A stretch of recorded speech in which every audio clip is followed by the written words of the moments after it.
Welcome friends, welcome to my YouTube channel, যেখানে তোমরা আমার সাথে শেখো ফিজিক্স খুব ইজি ওয়েতে। তো আজকে আমি একটা নতুন ভিডিও নিয়ে তোমাদের কাছে এসে উপস্থিত হয়েছি।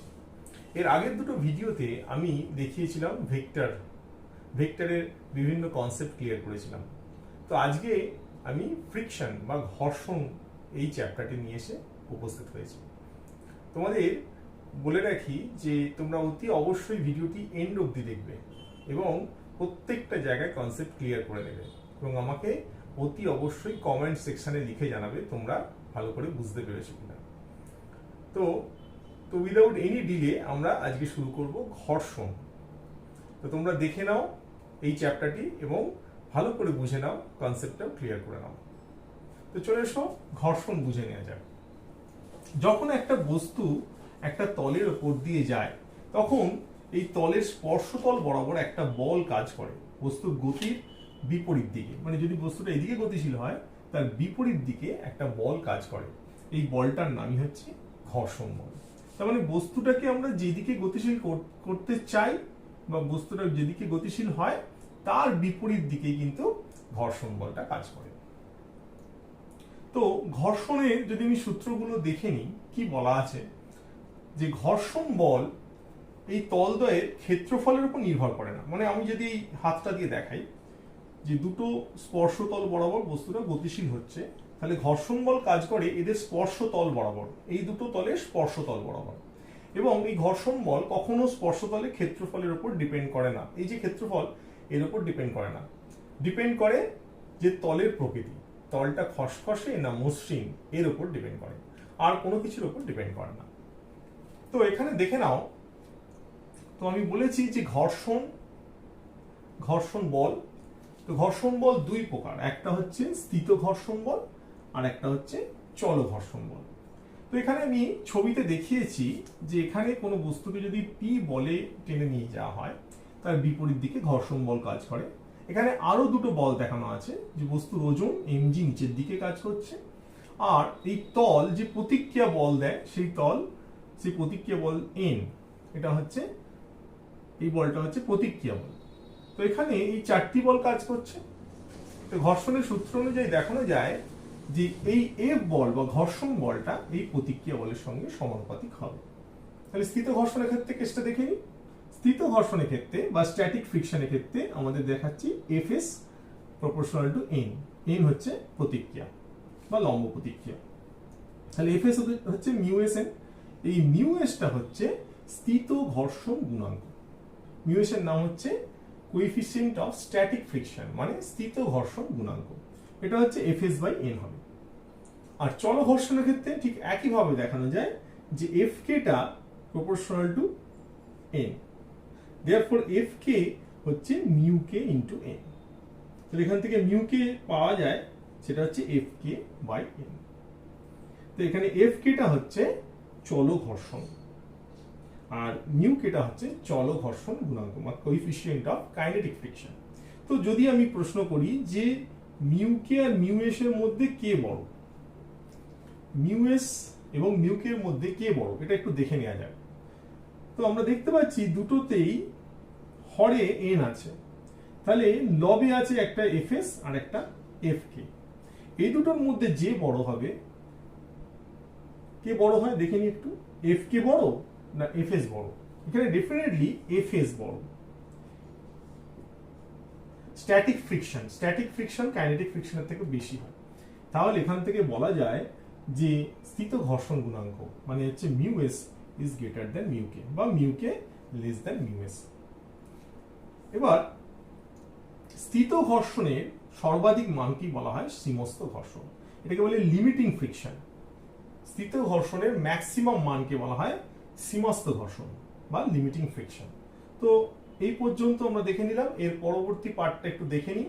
চলো, চলে এসেছি পরবর্তী টপিকে, ঘর্ষণ কোণ। তো ঘর্ষণ কোণ কাকে বলে এটা একটু বুঝে নেব। তো সংস্পর্শে থাকা দুটো তলের মধ্যে লম্ব প্রতিক্রিয়া এবং সীমস্থ ঘর্ষণ বল, এই দুটোর যে লব্ধি, এটাকে বলা হয় লব্ধি প্রতিক্রিয়া। তাহলে এটা হচ্ছে আমাদের লম্ব প্রতিক্রিয়া আর এটা হচ্ছে সীমস্থ ঘর্ষণ বল। এদের লব্ধি হচ্ছে লব্ধি প্রতিক্রিয়া, যেটাকে আমরা কিউ দ্বারা রিপ্রেজেন্ট করেছি। এই লব্ধি প্রতিক্রিয়াটা লম্ব প্রতিক্রিয়ার সঙ্গে যে অ্যাঙ্গেল যে কোণটা করেছে বা অ্যাঙ্গেলটা করেছে সেটা হচ্ছে ল্যামডা, সেটাই হচ্ছে আমাদের এখানে ঘর্ষণ কোণ বা অ্যাঙ্গেল অফ ফ্রিকশন। তো এখান থেকে আমরা একটু দেখে নিই যে এন আমরা উপাংশে ভাঙা শিখেছি, যার সাথে ল্যামডা কোণ করে সেদিক বরাবর উপাংশটা হচ্ছে কজ হয়, কজ ল্যামডা, আর এদিক বরাবর উপাংশটা হয় সাইন, কিউ সাইন ল্যামডা। তাহলে আমরা এন সমান লিখতে পাচ্ছি কিউ কস ল্যামডা এবং এফ সমান লিখছি কিউ সাইন ল্যামডা। তাহলে আমরা যদি এটাকে 1 ধরি আর এটাকে যদি 2 ধরি, 2 ডিভাইডেড বাই 1 মানে 2 কে 1 দিয়ে 2 ডিভাইডেড বাই যদি 1 করি তাহলে কি পাবো, tan ল্যামডা হচ্ছে f বাই n। তাহলে এবার f বাই n সমান আমরা কি জানি, f বাই n সমান হচ্ছে মিউ, দেয়ারফর আমরা বলতে পারি মিউ হচ্ছে tan ল্যামডা। এবার এখান থেকে আমরা দেখে নিই, যদি দুটোকে স্কোয়ার করি, Q square cos square lambda plus Q square sine square lambda, তাহলে এটা আমরা কি পাচ্ছি, এটা পাচ্ছি F square plus N square. এবার এফ সমান হচ্ছে মিউ ইন্টু এন, তাহলে mu square N square plus N square. এদিকে চলে এলো, যদি কিউ স্কোয়ার যদি কমন নিই, sine square lambda plus cos square lambda. এবার এই পার্টটা 1 হয়, তারপর কিউ আমরা লিখতে পারি, এখান থেকে যদি আমি এন স্কোয়ারটা কমন নিয়ে নিই, N square mu square plus 1, তাহলে কিউ হয়ে গেল এটা রুট, তাহলে যেটা চলে আসে সেটা এন বাইরে চলে এলো, root over of mu square plus 1। তাহলে আমরা দেখে নিলাম যে কিউ সমান কত হচ্ছে, কিউ সমান হচ্ছে N root over of mu square plus 1। তো এর পরবর্তী টপিক ঘর্ষণ শঙ্কু, এটা একটু ভালো করে বুঝে নেওয়া যায়, এর সাথে অনেকটাই রিলেটেড। তো কি দেখতে পাচ্ছি, যদি আমরা এদিক বরাবর বল প্রয়োগ করি তাহলে এদিক বরাবর হচ্ছে লিমিটিং ফ্রিকশন বা সীমস্থ ঘর্ষণ, এই দুটোর লব্ধি এন আর এফ এর লব্ধি হচ্ছে লব্ধি প্রতিক্রিয়া, এটা লম্ব প্রতিক্রিয়ার সঙ্গে যে অ্যাঙ্গেল করছে সেটা হচ্ছে আমাদের ঘর্ষণ কোণ, এটা আমরা এই টপিকে দেখলাম। তো এরপর যদি আমি পিটা এদিকে না করে যদি এদিকে করি, মানে ধরো এই দিকে আমি পিটা করলাম, তাহলে এফটা হয়ে যাবে এদিকে, তাহলে তখন কিউটা হয়ে যাবে এদিকে, তখনও দেখো যে অ্যাঙ্গেলটা করছে লব্ধি প্রতিক্রিয়াটা লম্ব প্রতিক্রিয়ার সঙ্গে, সেটাও ল্যামডা। তো এইভাবে আমরা যদি বিভিন্ন দিকে করি, ধরো বলটা আমি এইদিকে প্রয়োগ করছি, তাহলে ঘর্ষণ বল এদিকে, তাহলে কিউটা হবে এইদিকে, তাহলে সেটাও লম্ব প্রতিক্রিয়ার সাথে একটা অ্যাঙ্গেল ক্রিয়েট করেছে। আবার যদি বলটা এদিকে প্রয়োগ করি, এদিকে যদি প্রয়োগ করি তাহলে ঘর্ষণ বল হবে এদিকে, তাহলে কিউটা হবে এদিকে, সেই কিউটাও এন এর সাথে ল্যামডা একটা অ্যাঙ্গেল ক্রিয়েট করবে। তাহলে আমরা দেখতে পাচ্ছি এই প্রতি ক্ষেত্রেই কিউটা লম্ব প্রতিক্রিয়ার সঙ্গে এন, লম্ব প্রতিক্রিয়া এন এর সাথে ল্যামডা অ্যাঙ্গেল করছে। তাহলে দেখতে কিরকম হবে, দেখতে দেখো এরকম ভাবে যদি চারদিক দিয়ে ঘুরিয়ে নিই, এটা একটা শঙ্কু আকার ক্রিয়েট করবে। তুমি বলবে কেন, কারণ আমরা যেদিকেই বল প্রয়োগ করি না কেন, এদিকে বল প্রয়োগ করলে এফটা হবে এদিকে, তাহলে তখন কিউ এর অভিমুখ হবে এদিকে। আবার এদিকে বল প্রয়োগ করলে, যদি এদিকে বল প্রয়োগ করি তাহলে এফটা হবে এদিকে, তাহলে কিউটা হবে এদিকে। তাহলে প্রত্যেক ক্ষেত্রে কিউটা আমরা দেখতে পাচ্ছি এইভাবে চেঞ্জ হচ্ছে, সেটা কিন্তু প্রত্যেক ক্ষেত্রেই এনের সাথে ল্যামডা একটা অ্যাঙ্গেল ক্রিয়েট করছে। তাহলে দেখতে একটা শঙ্কুর মতো নেচার, এটাকেই বলছি আমরা ঘর্ষণ শঙ্কু। তো এর পরের যে টপিকটা আছে সেটা হচ্ছে স্থিতিকোণ এবং বিরামকোণ, সেটা এরপরে একটু দেখে নিই চলো। তো এর পরের টপিক নিয়ে আমরা চলে এসেছি, এর পরের টপিক হচ্ছে স্থিতিকোণ বা বিরামকোণ। তো স্থিতিকোণ বলতে কি বোঝায়, স্থিতিকোণ হচ্ছে যদি কোনো বস্তুকে সমতলে না রেখে একটা নততলে রাখা হয়, তাহলে নততলে যে কোণের জন্য নততলে অবস্থিত বস্তু তার নিজের ওজনের জন্য নিচের দিকে নামতে শুরু করে, সেই অ্যাঙ্গেলটা কি বলা হয় স্থিতিকোণ বা বিরামকোণ।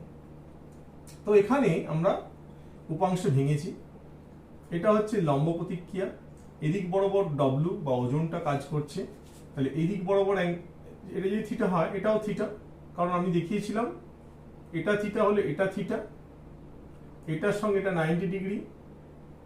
তো এইভাবে আমরা এইটাকে থিটা পাই। যাই হোক, তো এদিক বরাবর ডাব্লু হচ্ছে উপাংশটা হচ্ছে ডাব্লু কস থিটা, আর এদিক বরাবর হচ্ছে ডাব্লু সাইন থিটা।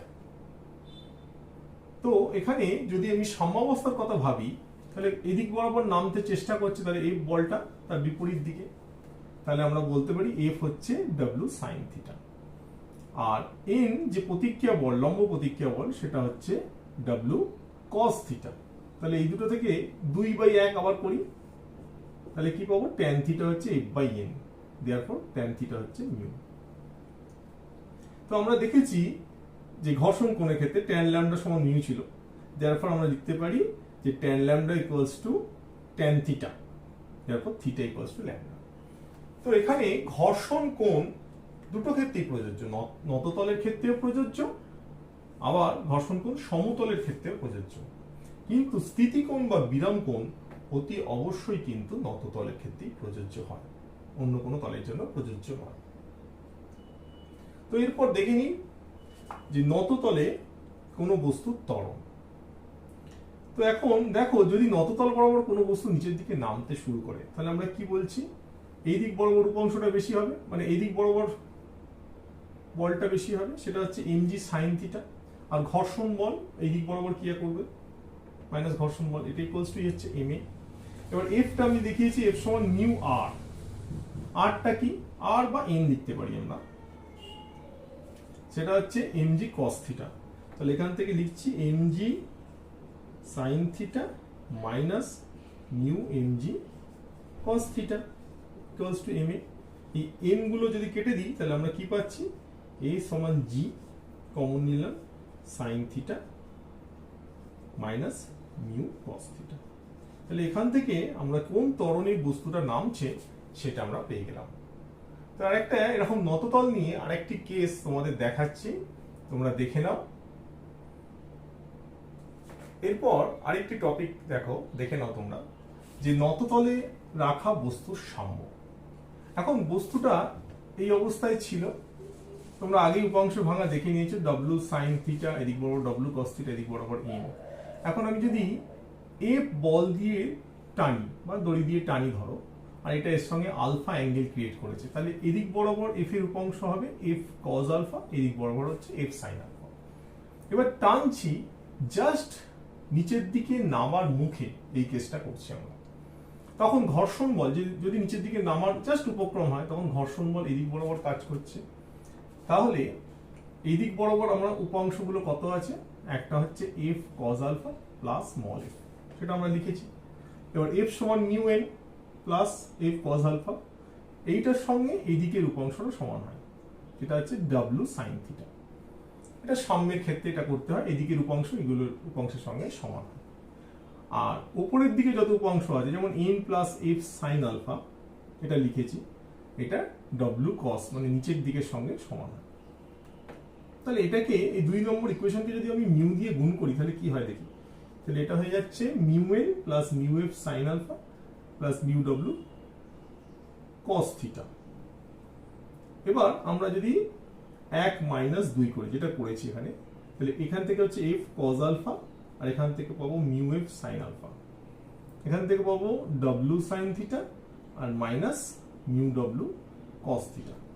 এখান থেকে এফ তুমি কমন নিয়ে নাও, তাহলে এটা পেয়ে যাবে cos alpha minus mu sine alpha, আর এখান থেকে যদি ডব্লু কমন নিয়ে নাও, তাহলে sine theta minus mu cos theta.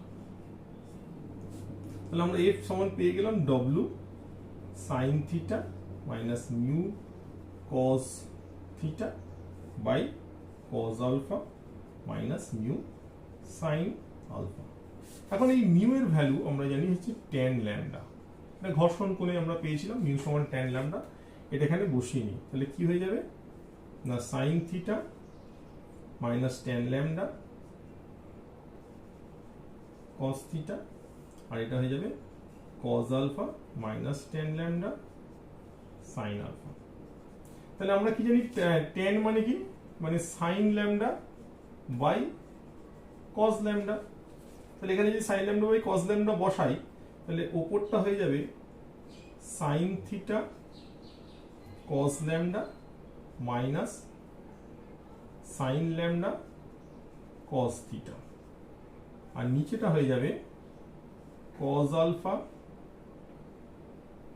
cos lambda minus sine lambda sine alpha. তাহলে এখান থেকে যেটা পেয়ে গেলাম সেটা W sine A cos B minus cos A sine B sine of A minus B, যেটা আমরা এখানে লিখে নিচ্ছি যে এফ সমান W sine of theta minus lambda, আর নিচেটা কি বললাম cos A cos B minus sine sine B, তাহলে এটা হয়ে যাচ্ছে cos of A plus B, তাহলে cos of alpha plus lambda. তাহলে এফ তখনই মিনিমাম হবে যখন এইটা ম্যাক্সিমাম হবে, এই ভ্যালুটা। তাহলে এফ মিনিমাম হবে যদি এই ভ্যালুটা ম্যাক্সিমাম হয়, সেটা কত হচ্ছে আলফা প্লাস ল্যামডা, এটা ম্যাক্সিমাম ভ্যালু হচ্ছে 1, দ্যাট মিন cos 0। দেয়ারফর আমি এখান থেকে বলতে পারি যে আলফা প্লাস ল্যামডা সমান 0, অতএব আলফা হচ্ছে মাইনাস ল্যামডা। তো আশা করি তোমাদের এই বিষয়টা তোমাদের বোঝাতে পেরেছি। টোটাল ঘর্ষণের ওপর আমরা খানিকটা পাঠ করলাম, তোমরা ভালো করে ভিডিওটি দেখো, বুঝে নিও, কনসেপ্টটা ক্লিয়ার করে নিও, এবং কমেন্ট সেকশনে অতি অবশ্যই লিখে জানিও কেমন ছিল আজকের ভিডিওটি। দেখা হচ্ছে তোমাদের সঙ্গে অতি অবশ্যই আমার পরের ভিডিওতে। ধন্যবাদ সকলকে, আজকে এই পর্যন্তই রাখলাম। Thank you.